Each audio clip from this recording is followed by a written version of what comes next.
Want to know how I turned this into this?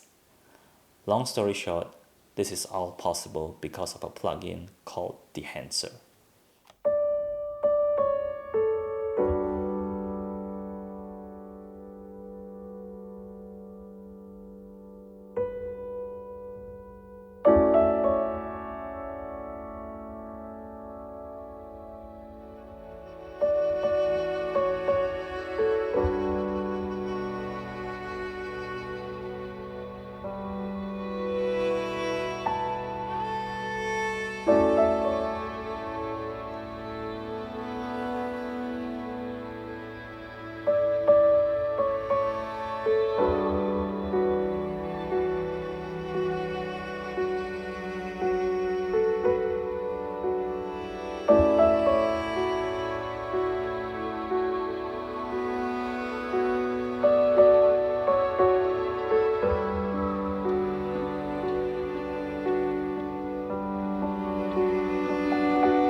About a month ago, Dehancer reached out to me and asked me if I was interested in trying out their Dehancer Pro plugin, and I said yes.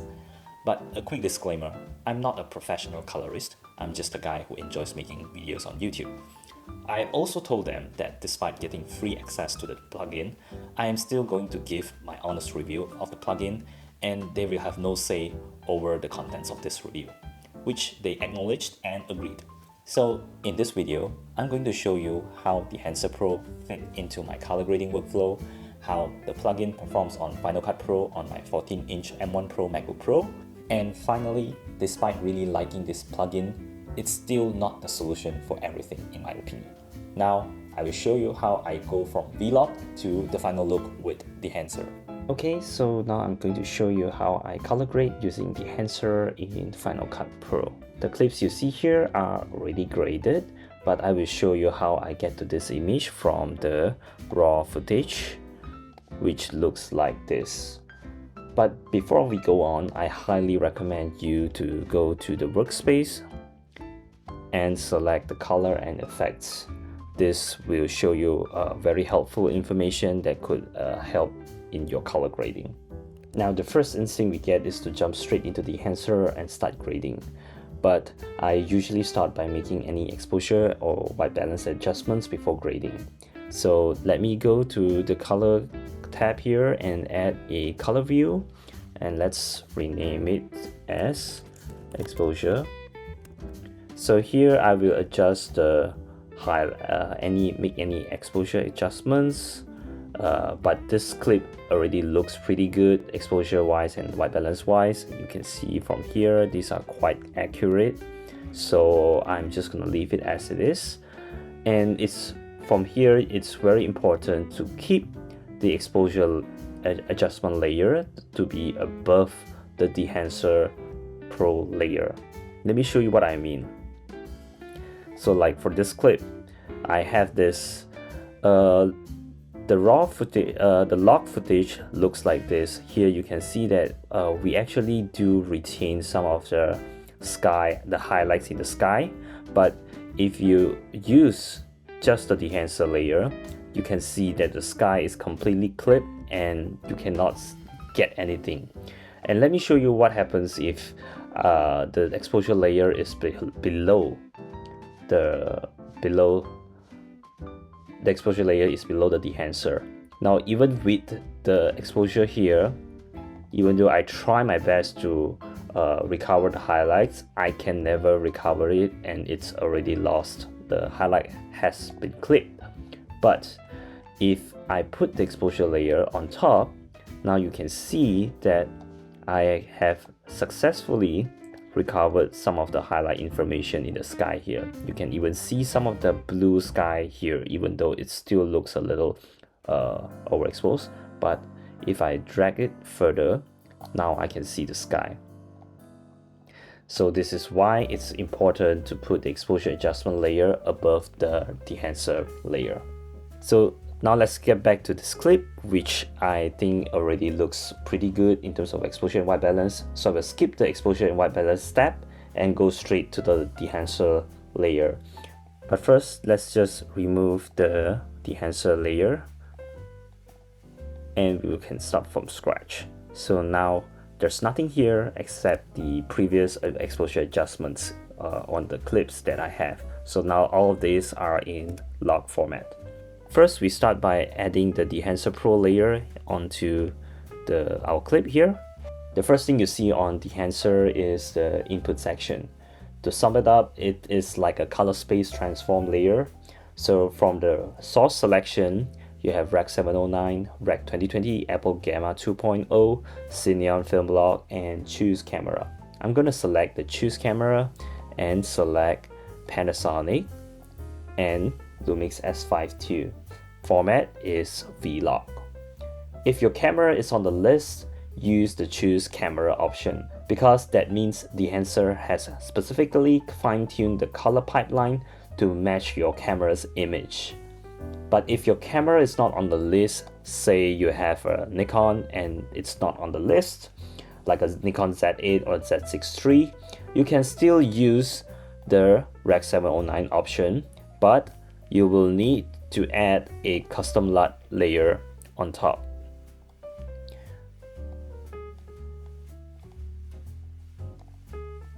You will need to add custom LUT layer on top, and then you have to position your custom LUT layer between the exposure adjustment and the Dehancer Pro layer and do a Rec 709 conversion LUT.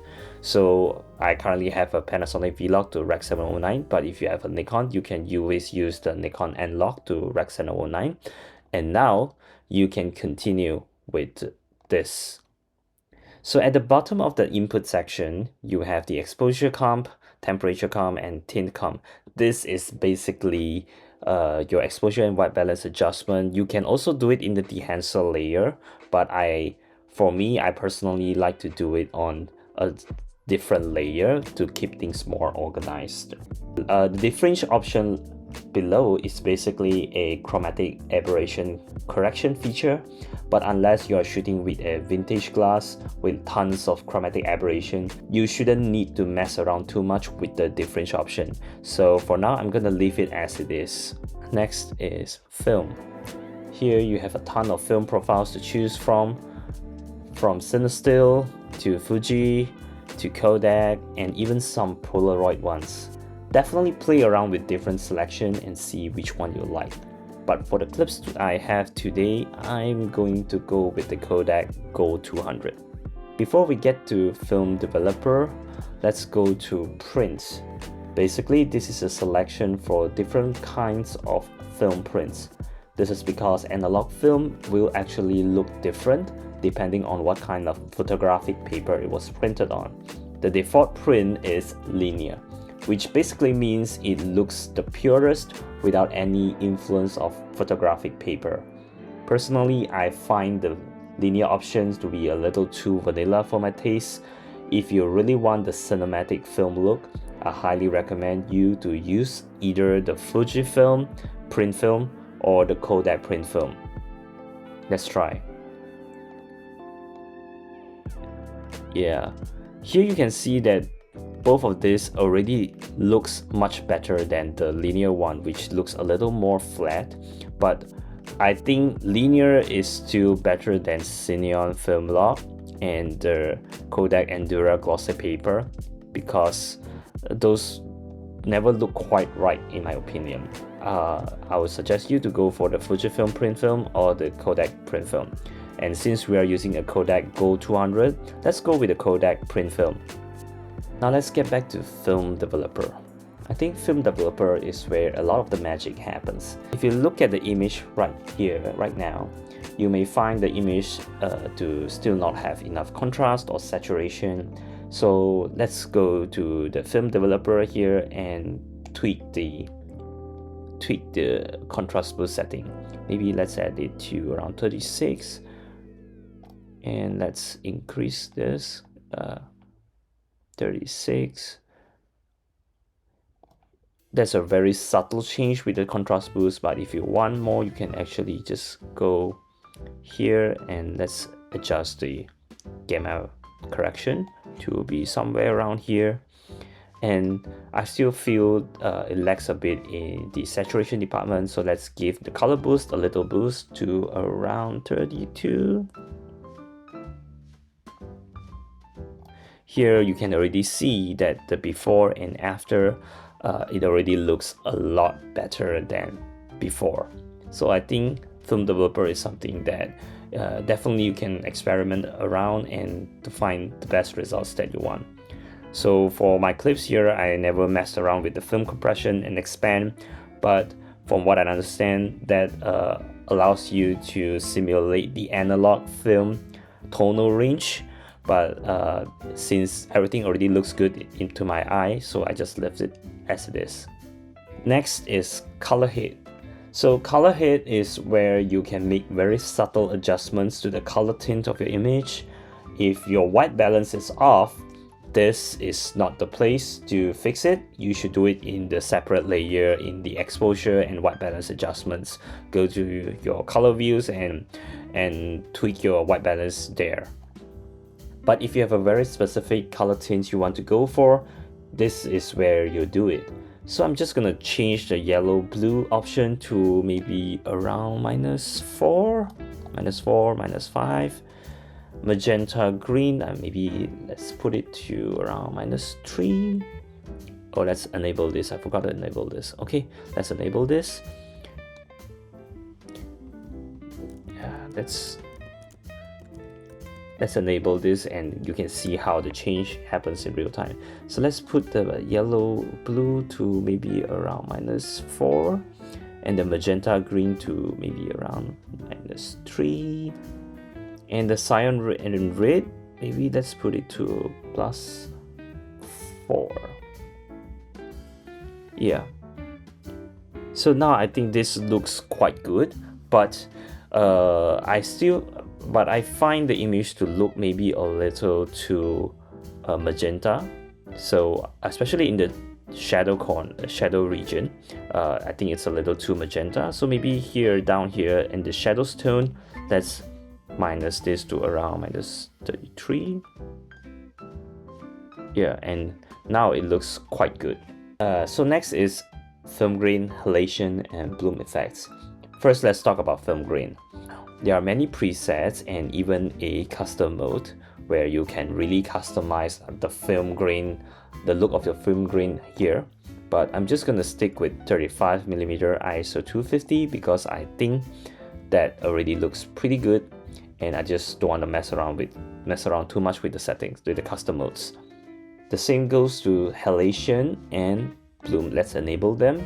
I just leave them at 35mm/super 35 mode because I think those already look quite good. But let's focus on halation. Basically what halation does is it adds a little red orange halo around highlights. Here you can see the signpost here. There's a very subtle red orange halo around this, and I think that looks really similar to actual analog film, and I really like the effect. Let's talk about the bloom effect. I think the bloom effect basically simulates a blackness filter in post, which I really like. Here you can see when I enable the bloom, the highlights are bloomed and it gives a very soft, very dreamy look, which I really like. Again, there's a ton of custom options, but I just stick with the 35. There's also the film damage, film breath, and gate weave, and also the overscan effects, but I don't really use them. As for the vignette, it's basically how you add a vignette effect on to your clip. If you enable them and then you expose, you adjust exposure and the size, that's how you add a vignette effect to your clip. I don't use it, but it's there if you need it.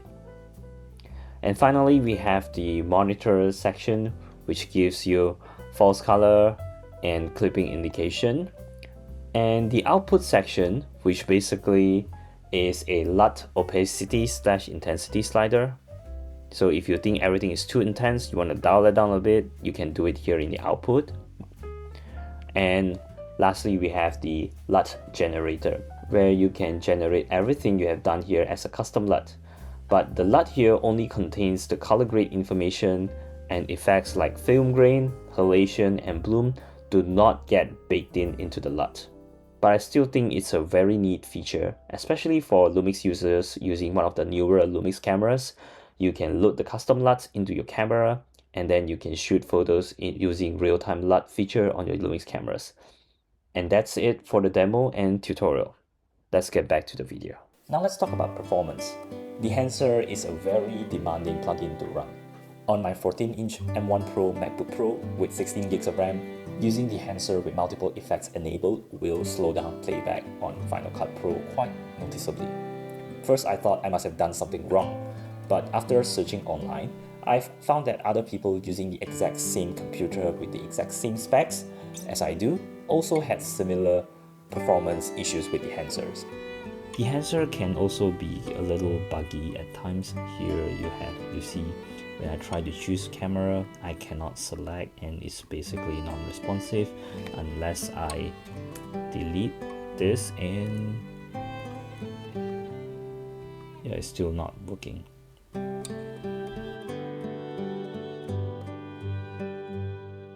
Using Dehancer will also increase the export times of your videos, but that doesn't mean it's completely unusable because it highly depends on your lag tolerance on a computer. Some people have zero tolerance for lag and this will be completely unacceptable for them. But for me, this is a sacrifice I am willing to take if I can get the results that I want. I highly recommend you to download the free trial and test it out yourself. And finally, here's why, despite really liking this plugin, I don't think it's the solution for everything. And my main reason is that this kind of film aesthetics, what I love personally, isn't for every kind of project. I can foresee that if I'm working on a commercial or a music video, the film aesthetics might not work very well. And for projects that require very fast turnaround, Dehancer might also complicate things because it adds to your render time and it can slow down the performance of your NLE unless you have a very powerful computer like a maxed out Mac Studio. But if I'm doing projects like a short film or a vlog or a wedding film, this is where I think Dehancer truly shines. Because I personally think that narrative work is where the film aesthetics really make sense. Dehancer will instantly make even mundane footage of walking around the streets look cinematic. And if you pair the film look with good writing and editing, you can elevate a good story into a cinematic masterpiece. I love Dehancer, and I will continue to use Dehancer in my future work. Yes, the price is a little steep, but I would argue that it's an investment well spent. Just like how Final Cut Pro is also not cheap, but it's arguably the best money I've ever spent on any kind of software. If you like what you're seeing here, go to their website and download a free 2-week trial to test it for yourself. And if you love Dehancer like I do and want to purchase their plugin, use the code WENTOFILM for an additional 10% discount on checkout. That's all for today. I'll see you guys in the next video. Bye bye.